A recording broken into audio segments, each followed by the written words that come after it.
started carting out food with the cart with a broken wheel. And when they shut down, I was carting out the sound system and preaching. Everybody, this is week 3 of Eyes on the Harvest. This week will be all about my main man BJ and his testimony. The first 2 weeks were kind of about me. Well, they were about me, not kind of about me. So I'm going to stop taking up all the time. You know, we want everyone to get to know us before we go into things that, you know, we want to talk about in the future. Kind of give our testimony about who we are and what God is for us. And that way in the future, you know, as you watch the future videos and stuff, you'll know who we are and where we're coming from. And we got over 65 views on both videos. And I believe that this actually has 7 subscribers. So if you're watching this, subscribe, like this YouTube channel, click the notification bell so you can get more videos just like this. They can already tell that we're way better than the first video. So, yeah, that first video is pretty rough. But I mean, we're good looking, but you know, you have to start somewhere, right? You know, just moving on up. But anyway, so as we were talking, let's brag on God a little bit before we go into this. You know, over the past week or so, things, you know, God just keeps proving over and over to me in my life that He is a God of restoration. Mm-hmm. And I've said it every week, and I'll continue to say it. He just keeps proving that over and over. You know, I've got my career back, which thrills me to death because I've done it so long and I love to do it. I don't know why in the world I love to dispatch fuel trucks, but truly believe it's like what I was born to do. And He just keeps blessing me, and I don't know why He thinks I'm so worthy, but I'll take it, you know? So what about you? How are things going for Mr. BJ? Well, everything is going really good. Right now, I'm in the faith walk right now. Yeah. You see, a lot of times, God will show us where we're at, and He'll show us where we're going. Yeah. But the position that's in the middle is called the walk of faith. Yeah. And that's kind of the place that I am right now. Just trying to grow these YouTube channels, trying to grow in God as I'm doing it. You know? And just like a lot of people don't know this, but I've actually been doing content for other people for a while now. Yeah. And these people that, you know, it's not their fault. Right. But they just, when cuts happen, the first place they cut is marketing.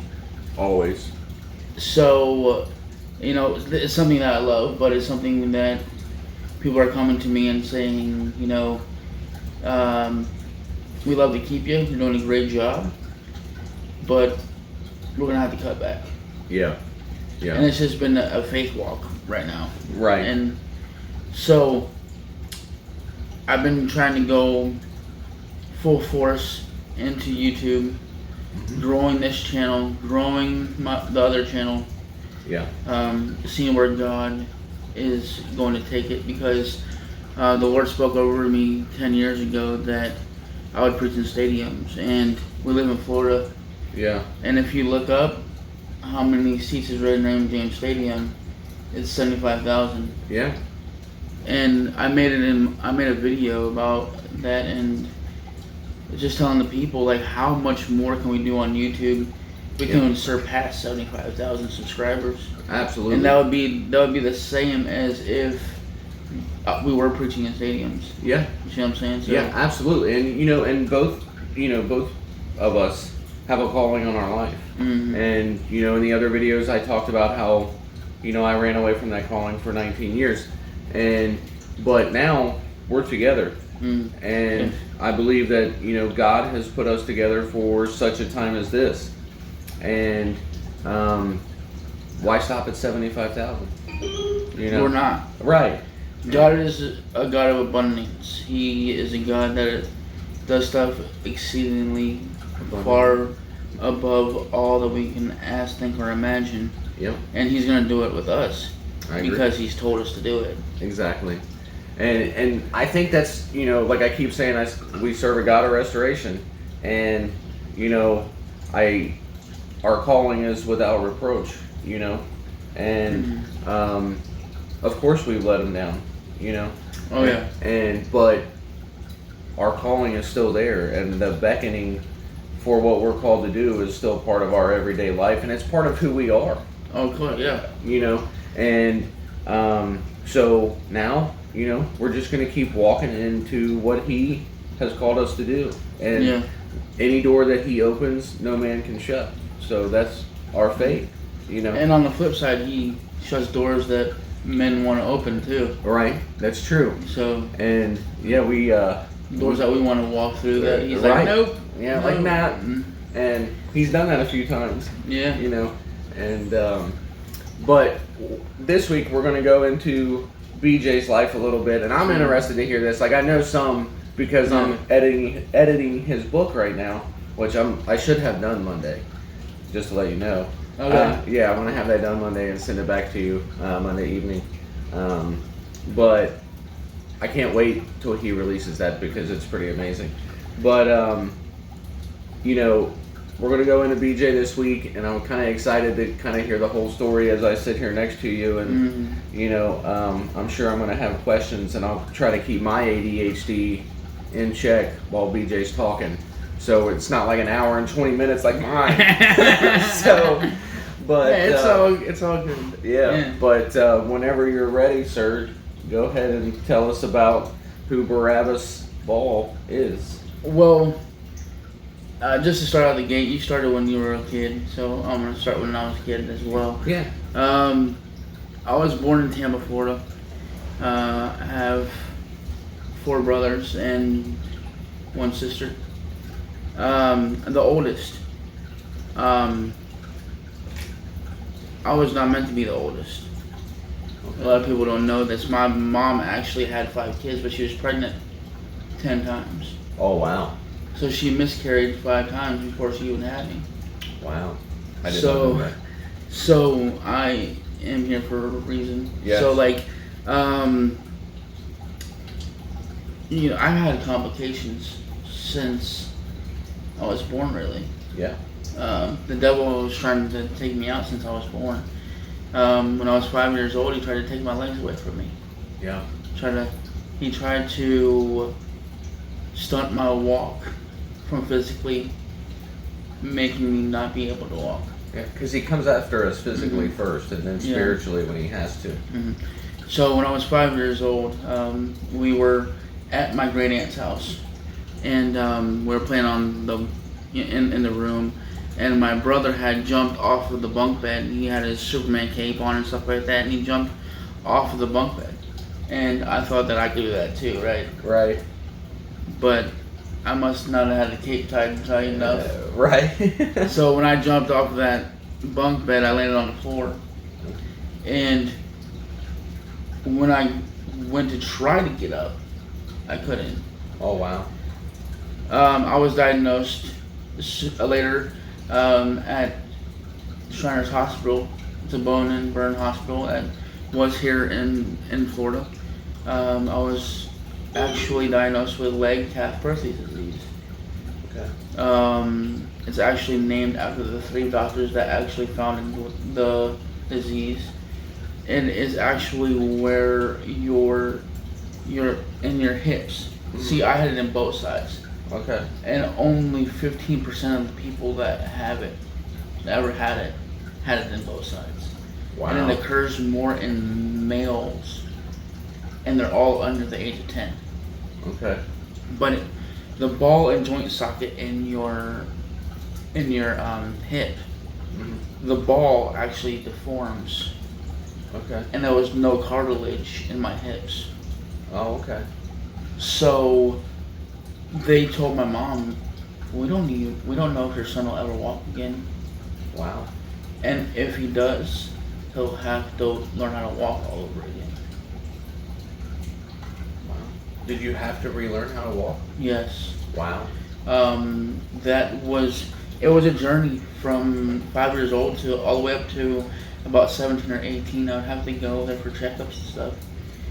But they would put me in what they call a Scottish Rites brace. Made me walk like a cowboy. It actually had my dad actually had suspenders on it. He put suspenders so it wouldn't fall down. But it was braces on my hips, and it made. I was in traction for 6 months. It made the bones draw away from itself, so it could grow the cartilage back. Okay. So and they would stick me with needles about this long in my hips. Like with injections? Yeah. Okay. Yeah. So, I would actually have to learn how to walk with the bars.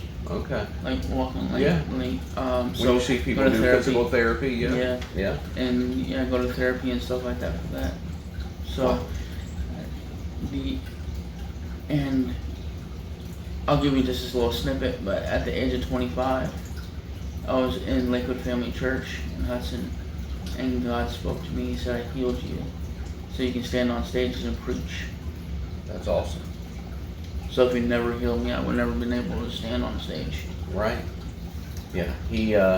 He's good at things like that. Yeah, and the thing is I never see the thing that we don't understand sometimes is our plan is way higher than His plan, and my family weren't Christians. Right. I didn't know anything about the call on my life. I didn't know anything about God. I was 5 years old. Right. Yeah, but He knew. Yeah, and He still healed me. Yeah. He's good at stuff like that. A miracle happens right now.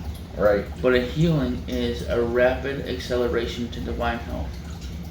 So something that took what would take years to heal only took a short period of time. Yeah. He's the great physician for a reason. Yeah. You know. And because of that, it took, it had other complications to go along with that. So, that I'm bigger, Right. At that size, I actually wore, what size pants do you wear right now? 38. Yeah. See, at 5 years old, I wore a 36 pants. Oh, wow. And my mom and dad would cut them off at the knee. Wow. And it made me fit in the category as the fat kid. Right. And because I was a fat kid, I was a smelly kid. Right. And just being honest, back then my mom used to wash her clothes out in the tub because she didn't have a washing machine. Wow. So I would go to school with my clothes smelling like outside. Wow. And they would all pick on me. And I became the fat, smelly kid that nobody liked. Right. And so, as you read in my book, I've been rejected since I was a little kid. Yeah. By my peers, by, others, everyone. Yeah. By jerk-face bullies at school. Yeah. Yeah. But when my life actually crossed paths with God, when He started to show me that He was real, I was around like 7 or 8, and we were living in Moon Lake, Florida at the time, and they had a church bus that went around. Yeah, thank God for church buses. And I would go on that church bus and met a guy named Mr. Jeff.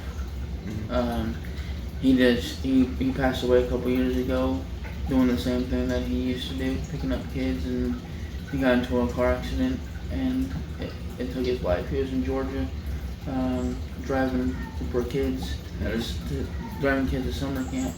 Oh wow! And he got in an accident and passed away. But Mr. Jeff and Mrs. Laura is the one that would go and pick us up and drive us around and teach us about God when we were that little. That's awesome. And I remember going to of course, vacation at Bible school and stuff like that when I was little. And my name's Barabbas. Yeah. And Barabbas in the Bible, you know who Barabbas in the Bible is? Right. When I was little, my mom and dad took me to the Passion play. That's what they call it.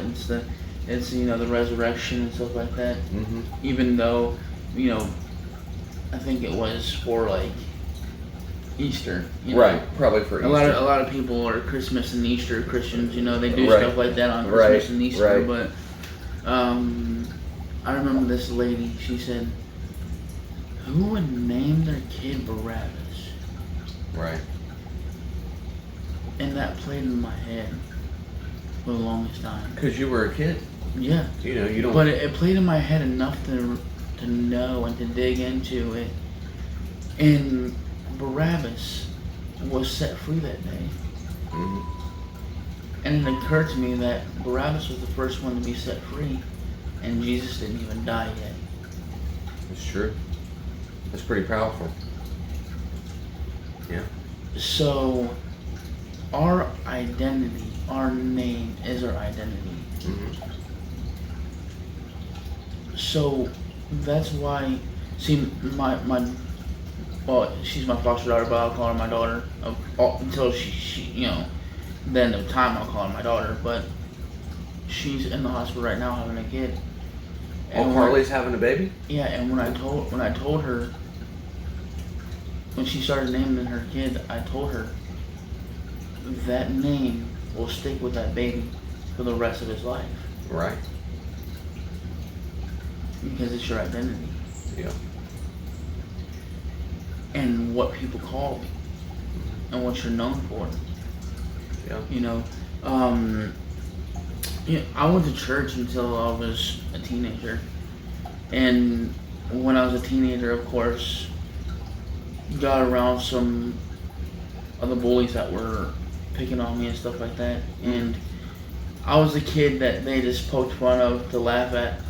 Right. Until I got, I would say, fed up with it. Mm-hmm. And when I got fed up with it, I always showed them that I wasn't what they were telling me. Right. And speaking about me about, you know what I'm saying? Right. Well, and that's how I was raised too. There's only one way to get rid of a bully, and that's to stand up to him. Yeah. But when I did that, it's like they kind of took me under their wing, right? Yeah. So, in high school, I got into gangs. Oh, okay. And that led me into drugs. That led me into selling drugs. Yeah. That led me into making rap music with local artists that are around here. Mm-hmm. In Port Richey, where we're at right now. Yeah. Just being in the club scene, and I was not that kid that was rejected anymore. It made you feel accepted, like part of the group. But it was a bad acceptance, though. Yeah. You see what I'm saying? I believe there's a good acceptance and a bad acceptance. Right. And it was the wrong way to go.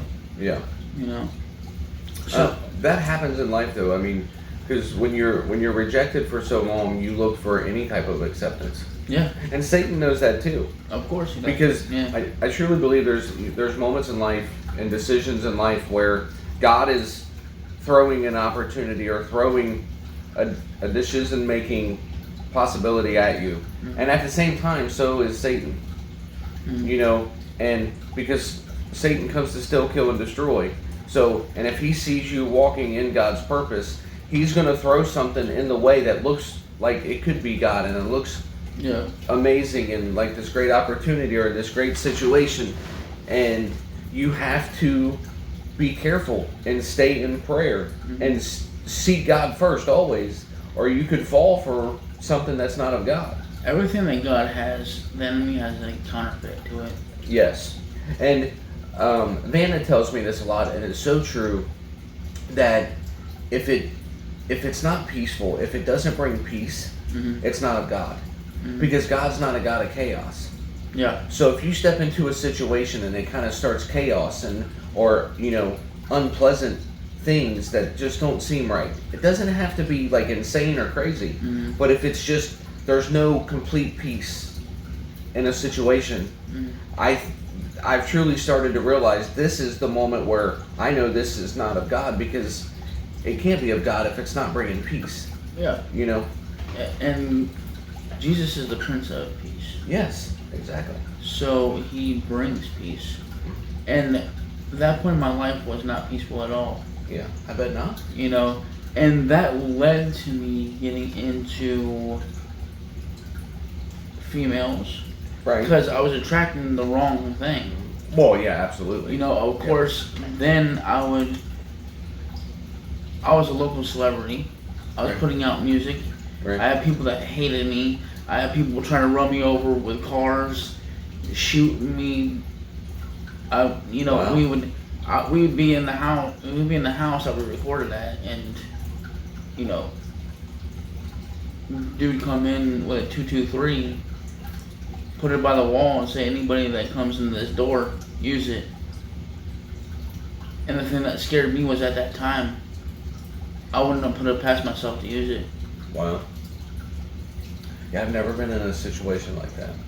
So, because there was some gross stuff out of the house, Well, yeah. and they're ripping people off, and they put me on the couch to watch the door. Wow. But see, like, looking back now, because you say, like, oh, I was accepted. Mm-hmm. Were you really accepted, or were you the scapegoat, maybe? Yeah. You know, you were like the new guy, and like, oh, if we lose this guy, we're still good. Yeah. You know, but they wanted to make you feel like family, so you're willing to pick up the 223. Mm-hmm. You know what I mean? So, yeah. Yeah. But, so that girl, I met that girl, and that made me move 4 hours away from my family. Wow.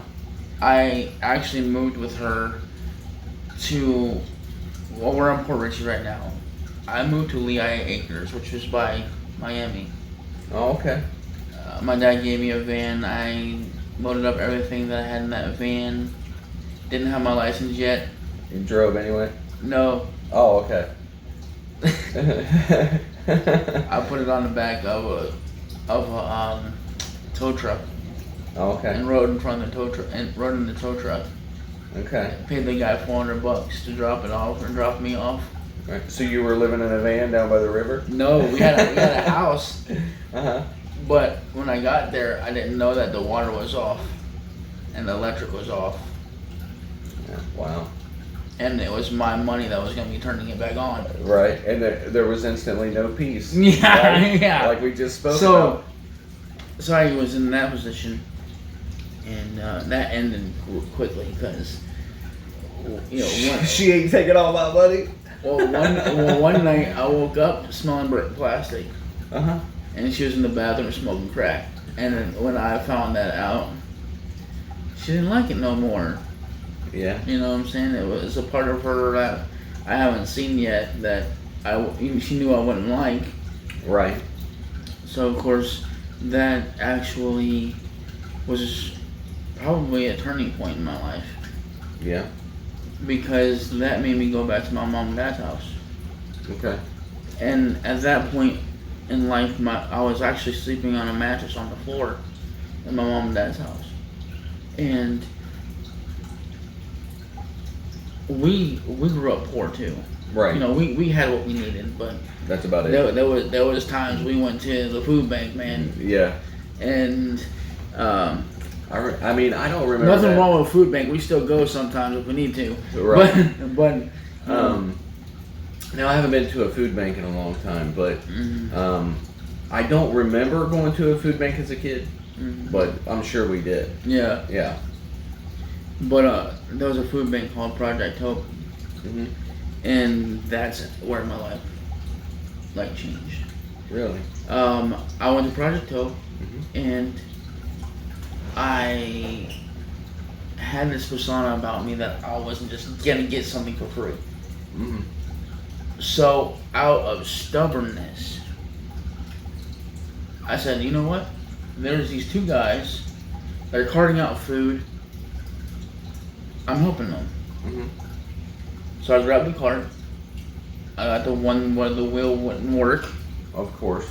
Because it was going through sand and stuff like that. Right. So I got the cart that no one wanted to use because it was just them two. They had the two best carts. So I started carting out food, and the one dude's name was Pastor Les, and the other dude's name was Albert. Okay. And Pastor Les was actually the evangelical pastor. He did evangelism at Lakewood Family Church at the time. Okay. And then Albert was his friend. Okay. And so they invite me to this thing called Fire by Night. It's an alternative worship night. Okay. So it's like for teens and young adults and stuff. Kind of like a lock-in situation thing. It was just kind of like a evening service that was like alternative rock, and they would play. Oh, for the kids, for the teenage group and stuff. Yeah. Okay. So I went. Didn't want to go. You didn't want to go? No. All right. Albert called me. He said, "You ready to go?" I said, "I'm thinking about." He said, "Send me your address. You're coming." So I sent him my address. I really didn't have anything else better to do. I just got back in town from Fort Myers. Okay. From the Acres, and I was just feeling down about myself, down about the whole situation. Okay. So I got in his car and we went. And you know how Susie sings. Love Susie. And shout out to Susie. Yeah. Greatest vocalist I personally know. Besides your sister, because she'll kill us both. Oh. Anyway. My sister's amazing too. Anyway, if I didn't know Susie, I wouldn't know her though. Alright, we might want to edit that out so Bree doesn't kill us. But anyway, you just feel the anointing in that place. At the time, I didn't know it was the anointing. Right, but you felt something different. Yeah. It's that first time that you feel the presence of God. Yeah. And like I remember my first time, and it's a powerful moment. Yeah. Because it's different. It's different. It's not emotion. It's so different and so memorable. I remember what I was wearing. Wow. I was wearing a blue button-up shirt, a pair of blue jeans, and white and black Adidas shoes. Okay. And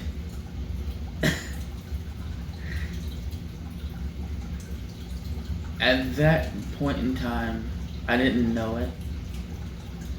That my whole life was going to change. Yeah. Because that began. I gave my heart back to Christ that day. That's awesome. Yeah. June 1st, 2013. Okay. And June 30th, I was rebaptized. That's awesome. And then July of that same year, the 7th of July, I became a member of Lakewood Family Church. Wow. And then July 16th, I was filled with the Holy Spirit in Pastor Les's front, and in Pastor Les's living room. That's awesome. But God did so much in that time that so much so fast. I started carting out food with the cart with a broken wheel. And when they shut down, I was carting out the sound system and preaching. That's awesome. That's awesome. Because one night we were helping with parking bumpers with Pastor Les and Robert and Papa Norris, his dad, and we're working hard, right? And so I'm like, I want something other than water. I want something to drink other than water. Right. And my mom gave me $10. See, back then I worked at McDonald's, but all of the money really went to like bills and stuff. Right, because it had to. Yeah, and I got that $10, and I was like, come on, let's go to the store. I'm gonna, buy us a drink that's not water. Well, needless to say, that night we drank water out of the water fountain. Because on the way to the store, the Lord spoke to me in a way that He never had before. And He said, give it to me and watch what I do. Okay. And I walked about 10 feet more, and he said it again. And I reached in my pocket, I pulled out the $10 bill, I looked at it, and beside me was a crow in a tree. Okay. He was there to steal my seed. Yeah. If I would have went and got that Gatorade that day, I don't think I would have ever been called to preach. Really? Did I buy my calling? No. But the obedience that was attached to that. Yeah. So I went back. I put the $10 bill in the offering envelope. That night, Pastor Les did not preach. Dr. Jonathan did. Pastor Jonathan preached that night. Who is our pastor now? Yeah, that is our pastor now, and he talked about mantles, and he talked about Elisha and Elijah, Mm-hmm. and about ancient mantles coming back. Yeah. And he prophesied over me that I would preach in stadiums that day. That's awesome. And as then, soon as you were obedient. Mm-hmm. Yeah. And then the next Sunday, Pastor Les did, and then the Sunday after that, Pastor Michael did. That's Michael awesome. Rodriguez did. So that was 3. Yeah. So in my journey doing that, there was a lot of stuff that I went through. Of course, with a calling like that, you'd have a target on your back. Oh yeah, Satan's gonna fight you every step of the way. A lot of people don't know this, but I've been through a divorce. Yeah.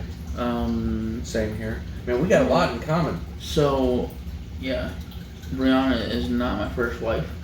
I wish she was. She could have been. I She's definitely your best choice. She's related to me.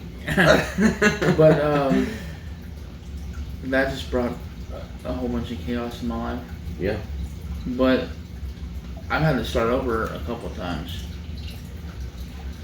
And I found myself after that, there was a time where I would preach at what they call the Rope Center. And the Rope Center is awesome. A guy actually around here took $1 million and built a concrete structure and made a girls' dorm and a guys' dorm. And it was for homeless people. And they could live there, they could stay there, but they had to go to church. So Tuesday nights, I would go there, and I would break down the Word of God to them, and they would love it because I would have it on a level that they understood. Which is always helpful. Yeah. So the simplicity of the gospel is what people need. Yeah. But I would go to that homeless shelter thing that they have. I'll get into my dad's Ford Ranger, drive to my mom and dad's house, and lay on the couch on the front porch in the same situation that they were in. Yeah. Because it wasn't even like an enclosed porch, was it? It was. It is. Yeah. Is it glass? But it's screen. just it's screened. It had windows. Like the crank windows. Yeah. Okay. Because when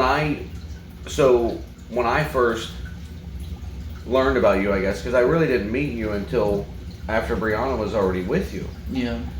When I first learned about you, I found out that you were sleeping on a screened porch, and I didn't know that like every house in Florida has a screened porch. But I remember. Well, that was all the place that my mom and dad had. Yeah. And the whole, my mom and dad always told me if I have a roof, you have one. That was the only place that they had. Yeah. So I'm sorry. Go ahead. No, you're good. I remember when I heard that. I knew. Just from listening to Brianna, I knew that you guys were not well off. No. But when I heard that, I remember feeling sorry for you, like not in a bad way, Yeah. But as I was happy when you moved to Ohio because I knew that you would be able to get out of that situation, I was ready to have my own family. Yeah. I was ready to have my own spot, my own cars, just to be your own person. Yeah, I understand that. I'm kind of struggling with that now myself. You know, becoming this new person after a 19-year marriage. But you know? the thing is it hurts. Yeah. Just picture yourself as a tree. Okay. Mm-hmm. A tree, before new fruit can come, has to be trimmed and cut down. Mm-hmm. For that tree to be healthy, it has to be cut down, cut back. Right. When God has to trim you, it's going to hurt. Yep. But it's to promote new growth. Exactly. If I never was trimmed, I could never have what I have today. Right. You couldn't have grown into the person that you are. Not at all. Right. Well, I'm like, I don't know, a little bit behind you, because 2023 was God cutting away everything. Mm-hmm. You know, stripping everything that was not of Him. That was my 2023. Yeah. You know, so, and and that's when I rededicated my life to God. And I truly believe that He just took away everything that was not of Him so I could grow into what I'm called to do. Yeah. And what He needs me to do. Mm-hmm. And it's funny, like looking back as you saying this stuff about yourself, like I see it. Yeah. You know, because you're not the same person that moved to Ohio. No. I had to learn a whole bunch of stuff. Yeah. I had the, even with my and your sister's relationship, I had to learn a lot of stuff. Right. Well, and you got to think. I mean, look, what was it? 6 years? Yeah. And so we've been married 6 years. Yeah. And so look at everything. Like, you moved to Ohio. You have this new marriage. You became foster parents. Yeah. Then you became permanent parents of a few of those foster kids. Yeah. So you got Carly and Silas and Ivy. Mm-hmm. And I think, look, like I can see it looking back, like hindsight's 20/20, or it's easier to see what God was doing when you're at a place now and looking back where you were. Yeah. And, you can tell that God was in the whole situation, because if you weren't in Ohio, you wouldn't have the kids. And that was one of those decisions that are life altering. Yeah. That if you don't jump now, Mm-hmm. it may never come again. Right. And, I think I've missed a couple of those opportunities in my life. And now I'm just trying to be more wide open to it being there.